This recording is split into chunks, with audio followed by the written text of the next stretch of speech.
اللهم صل وسلم وبارك على سيدنا ومولانا محمد وعلى آل سيدنا اللهم صل وسلم وبارك على سيدنا ومولانا محمد وعلى آل سيدنا ومولانا محمد وبارك وسلم وصلی علیہ. یا اللہ رمضان قرآن کے صدقے میں ہم سب کو معافی عطا فرما.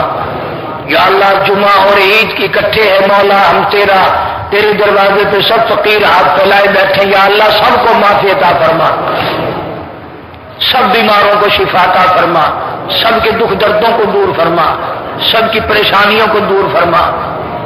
حاجی صاحب بتا رہے ہیں کوئی ساتھی بندو خان ایکسیڈنٹ میں فوت ہو گیا. اللہ تعالیٰ مرحوم کی مغفرت فرمائے. جتنے بھی دنیا سے قبروں میں چلے گئے یا اللہ سب کی مغفرت فرما دے. کچھ لوگ کاروبار کے لیے سب کو کہتے ہیں اللہ تعالیٰ سب کے کاروبار میں برکت دے، روزی رزق میں برکت عطا فرما، کسی کو کسی کا محتاج نہ بنا. اپنے ہی دروازے سے ہم سب فقیروں کی جھولیاں بھر دے. مولا کریم موت کا معاملہ آسان فرما، قبر حشر کا معاملہ آسان فرما. یا اللہ سارے پاکستان پہ کرم فرما، ہندوستان، کشمیر، قبرص، فلسطین کے مسلمانوں پر رحم اور فضل فرما. یا اللہ کافر بہت سرکشی کر رہے ہیں، کفر کو ذلیل و خوار کر دے. مسلمانوں کی غیب سے نصرت اور اعانت فرما. تمام عالم کے مسلمانوں کی جان، مال، عزت، آبرو اور ایمان کی حفاظت فرما. کلمے اور ایمان والی موت عطا فرما. ہم سب کو، ہماری اولاد کو نماز قرآن کا شوق عطا فرما. ہمارے گھروں کو نماز اور قرآن سے آباد فرما. یا اللہ ہمارے گھروں میں خیر و برکت عطا فرما. ہماری اولاد کو نیک صالح بنا، بے اولاد کو اولاد عطا فرما. یا اللہ جن کے لیے خرچے کی تنگی ہے اپنے فضل و کرم سے اپنے خزانے سے وسعت عطا فرما. یا اللہ پوری دنیا کے مسلمانوں پہ کرم فرما. جتنے عمرے کے لیے گئے ہوئے ہیں، حج کے لیے جا رہے ہیں، اللہ تعالیٰ سب کا قبول فرما. ان کی دعاؤں میں ہمارا بھی حصہ عطا فرما. ربنا آتنا فی الدنیا حسنۃ وفی الآخرۃ حسنۃ وقنا عذاب النار. دور کے نزدیک کے جتنے میرے مدرسے کے خدمت گزار ہیں اللہ تعالیٰ مال و جان میں کروڑوں گنا خیر و برکت عطا فرما. یا اللہ جو بیمار ہیں اللہ پاک ان کو شفائے کاملہ عاجلہ مستمرہ عطا فرما. دور کے ہوں، نزدیک کے ہوں، اسپتالوں میں ہوں، گھروں میں ہوں، یا اللہ سب کی بگڑی بنا دے. سب کی پریشانیوں کو دور فرما، مشکلوں کو آسان فرما. جیسا کہ میں نے عید کے خطبے کے بعد بھی دعا کے لیے کہا تھا، ایک عزیزہ لڑکی سندھ میں ہے، فالج کی تکلیف کی اطلاع ملی. اللہ تعالیٰ شفا کاملہ عاجلہ مستمرہ عطا فرما. یا اللہ پریشان حال کی پریشانیوں کو دور فرما، مصیبت زدہ کی مصیبت کو دور فرما. مولا ہم سب کو توبہ کی توفیق عطا فرما، استغفار کی توفیق عطا فرما، کلمے اور ایمان والی موت عطا فرما. ربنا تقبل منا انک انت السمیع العلیم وتب علینا انک انت التواب الرحیم. صلی اللہ علی حبیبہ محمد وآلہ وصحبہ اجمعین برحمتک یا رب. پروردگار عالم نے